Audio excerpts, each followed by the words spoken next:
Hi friends, my name is Kristen. I am a college faith and lifestyle blogger and I am so glad you're here. I have been blogging for 2.5 years, I think, and I've been reading blogs and been on Instagram much longer than that, obviously. And one of the things I am most passionate about is learning, and that's something you should know about me just as a person, I guess. That's why I'm going to law school. I just graduated college and I'll be attending law school next fall. I am extremely curious by nature and I'm always passionate about improving my own skills, learning new things, reading new things. Learning to blog and learning social media and online marketing and all this stuff was a whole new world for me, and I have learned so much in about 3 years of being involved in blogging, and I still feel like I have so much to learn. But since I started blogging and when I originally started reading blogs, I spent a lot of time obviously reading up on how to start a blog, how to start your social media, how to start branding yourself. In blogging, I really believe in the community over competition aspect, and there are so many bloggers, Instagrammers, influencers out there, but that means that there's also always someone else to meet, connect with, and learn from. Your whole blog is set on people viewing it and reading it and engaging with it. So if you're not engaging back, then it's really just a one-way thing. And I also think it's really important to help others. There's always going to be people who are more popular, more famous than you. I'm not a professional blogger by any means, but there's always going to be people that are behind me and newer bloggers. I'm just passionate about helping those people who can learn something from me, because I do think I have some things to share in 3 years of blogging, and I know how it felt to be a new blogger getting like 2 views on my blog per day, having 100 Instagram followers, looking up to people with 800,000, 2,000, and even now I still look up to people who are in a similar position as me and have so many more followers or have grown so much faster. This is really just for those people who look at me and like, oh, how did you do that? Like, I don't want it to be like that. I want to help out the people that I can help. I hope to share my knowledge with you, or at least what I have. So that's what we're going to be doing today. I'm going to be giving you all my tips and tricks and secrets for organically, genuinely, truly growing your Instagram and improving your Instagram and your blog in 2019. I've got some notes on my computer as always because I am a huge scatterbrain, so I'm going to try to get this thing rolling, and I really just hope that this video can be helpful and resourceful for you, and I will have a blog post with more information down below so you can kind of check back with it, reference it later on, or this video as you continue to work on your Instagrams. I'm just going to go ahead. I've got so many notes started and this is already really long. I just hope it's obvious that I am so passionate about helping others get to where I'm at and beyond, because I think we're all so capable. There's room in this world for all of us. The last thing I want to say before I get into all my tips and tricks for Instagram is that numbers are not everything, but when I think of numbers personally, and something that I've done since the beginning of my blog, is instead of thinking about numbers and stats, I more think about growth. Because for your blog, you're obviously reaching out to audience, you want to find new people to meet, new blogs to follow, new people to connect with. With that comes an increase in your following and your numbers and all that sort of thing. And I don't just associate growth with an increase in numbers, but for me personally, my stats goals and my numbers goals relate to growth for my account. For me, it's not all about the numbers. I try not to worry too much about them. I'm really just focused on growth and improvement, which I think is the whole point of this video and being a blogger. The first steps that I have for kind of improving your Instagram and growing your Instagram in 2019 is obviously to set up your profile and optimize for what kind of account you'd want to see. And this is something that I struggle with a lot because I just want to post because I want to, and I don't want to try to be somebody else. But then there's also a certain level of kind of having it be obvious right from the beginning of your account who you are and what you're about, which is kind of what your name, your bio, the very top of your profile is for. If you're not a business account yet and you're a blogger or Instagrammer, I definitely recommend switching over to business, because then you have the analytics available. And I've actually been a business account pretty much since the beginning of my Instagram, so I can't totally talk to the differences for being a blog account with a business versus non-business profile, just because I've had it for so long. All you need to set up a business account is you just have to create a Facebook page and then link your Instagram account to that Facebook page. I'm not that engaged on my blog Facebook page just because there's not that many people following it, so I get much better engagement on my Instagram, so I'd rather spend time doing that. But you just have to link the business page for the business account to work,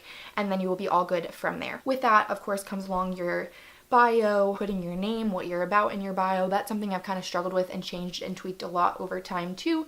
But currently I just have Kristen Shane, and then the blogger from the Facebook page, and then college, faith, and lifestyle, which are my main categories, and then just a little quote, FSU alum, FSU law. I tagged my photography account, and I've recently switched to doing a link tree so that I can have multiple links in my bio, and then I just say newest YouTube video, because usually that's what I'm promoting in my stories and stuff, so I just want it to be obvious that you can access my YouTube through that link. I also have a lot of highlights saved on my account, just because if you're curious, I want there to be a lot of stuff about me to be available right there beyond just my Instagram photos. I'm going to show you another hack real quick. This is like a bonus hack. So I'm going to click on this. You can add a highlight cover without posting the highlight cover to your story anymore, which is really helpful. And I posted this on my Instagram before, but if you're here, you might not know this. So I'm going to click on this one. So you want to click more, edit highlight, and then you click edit cover.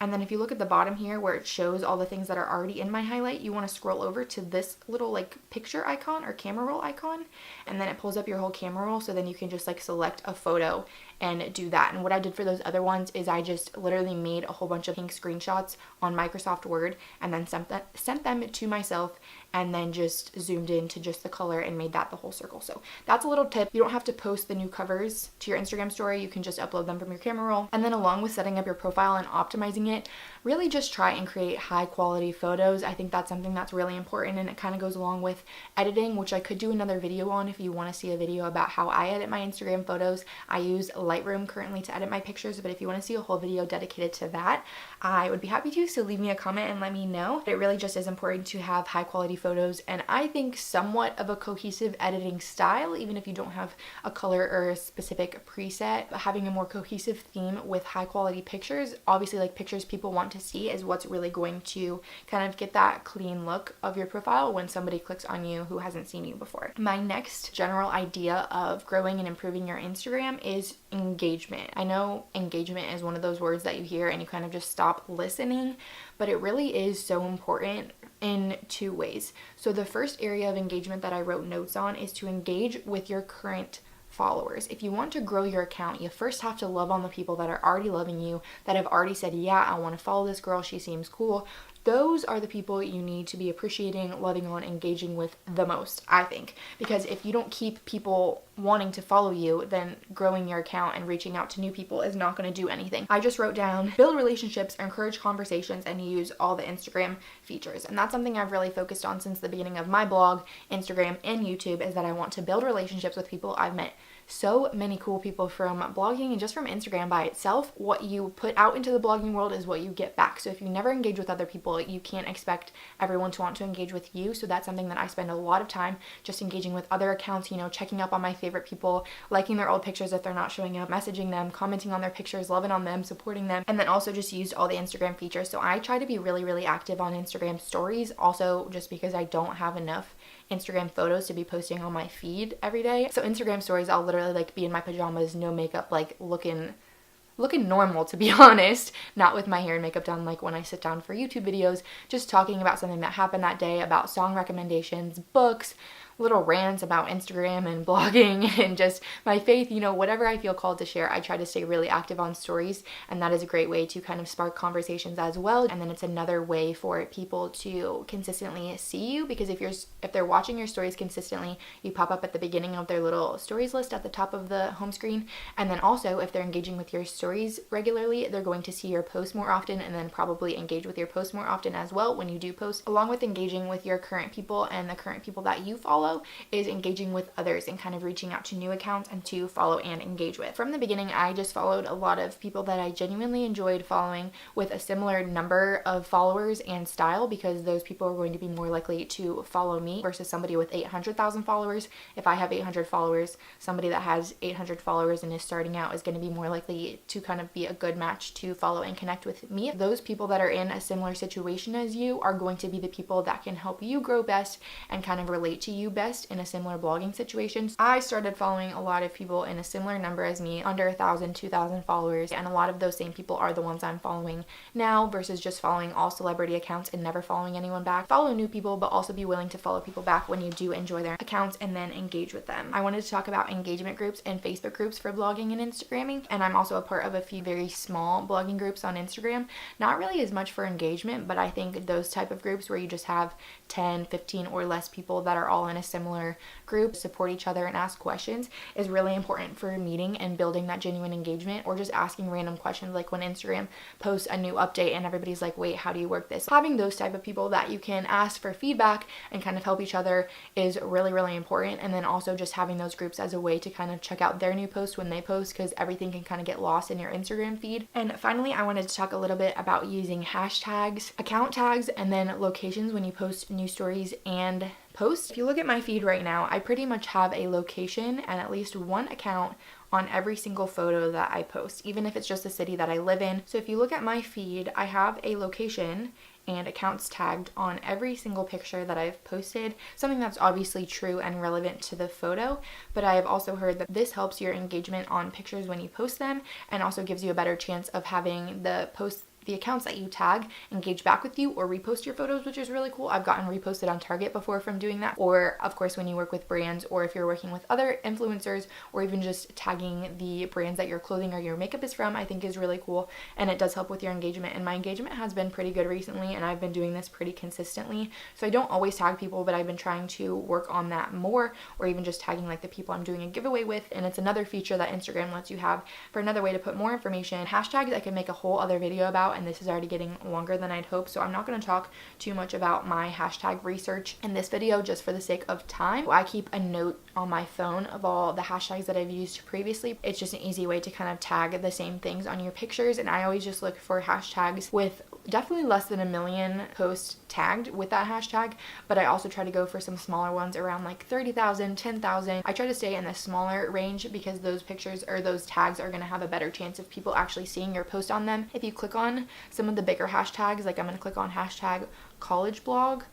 Okay, nope, clicked on the wrong one. College blog has 16,000 posts, which is a pretty good number, I think. And then if you look at these related tags right here, these are good ones that are going to be pretty similar, or maybe the posts that are under college blog are going to have these posts as well. So it's kind of recommendations of one to use.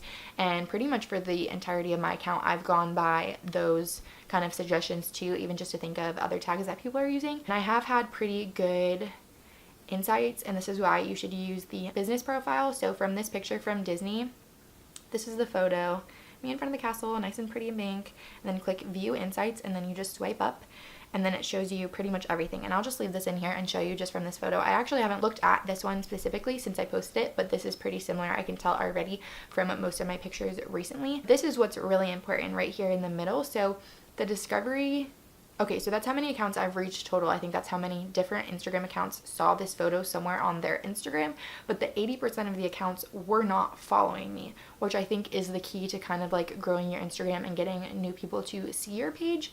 So I wish it showed you which specific hashtags they viewed your post from, and I know that's something I've seen a lot of people asking in Facebook groups recently about blogging. Sometimes this number is a lot lower, like 20-25%, but usually I've been in about the 75 to 80% range, which I think is really good, especially considering that I am like a smaller blogger still relatively. You can see that most of them did come from hashtags, which is really good, and I think this was one where I just typed up the hashtags on my own. I didn't use a previous like list that I had, and then from home, profile, all that kind of stuff. But I think that number from hashtags is really important and a good way to see what's working for your post. And then I'll just show, yeah, so here's the hashtags that I used on this post, and I did respond to my comment. So it's just a lot about Disney, so that might would have been why it was a little better. We can look at another one. I know I posted about this the other day, about one that was specifically just a normal post. Here, let's look at this one. Okay, view insights.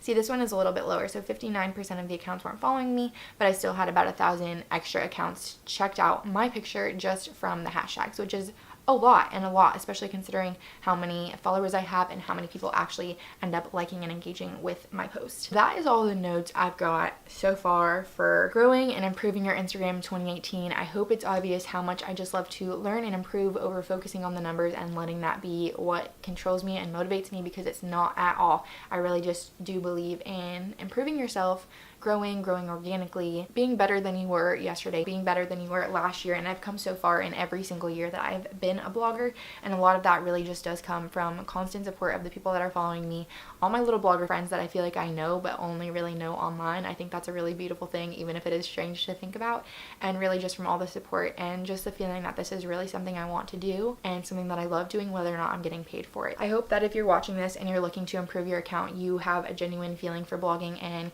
using Instagram and social media as well in your life, because it really is just something that should be fun and not something that should be all about the numbers or the money or anything like that, but really just kind of letting out your creative side, engaging with others, and just being genuine and transparent and honest on the internet. I love the quote, "We rise by lifting others," and that's something I've held very close to me since I started blogging. It really bothers me when people don't share their success with others or share their knowledge or information, because that's how you learn and how you grow, is from learning from others. Thank you for watching. If you have any questions, I'd love to answer them below. I do my best to respond to my comments on Instagram and on here. Sometimes if I have comments, it kind of just honestly gives me anxiety because I feel like I can't catch all of them, and then I feel bad for not responding. But if you leave me a question below, I will do my best to answer it, or you can always shoot me an email, DM me on Instagram. I'm here for you. I honestly want to help you grow and improve your blog and account as well. I'd love to do other videos and blog posts on this topic about editing, blogging, growing a YouTube, starting a YouTube. If you want to hear anything like that, leave me a comment and let me know if there's interest in that. Thank you for watching and for spending your time hanging out with me and listening to me talk and rant and ramble today.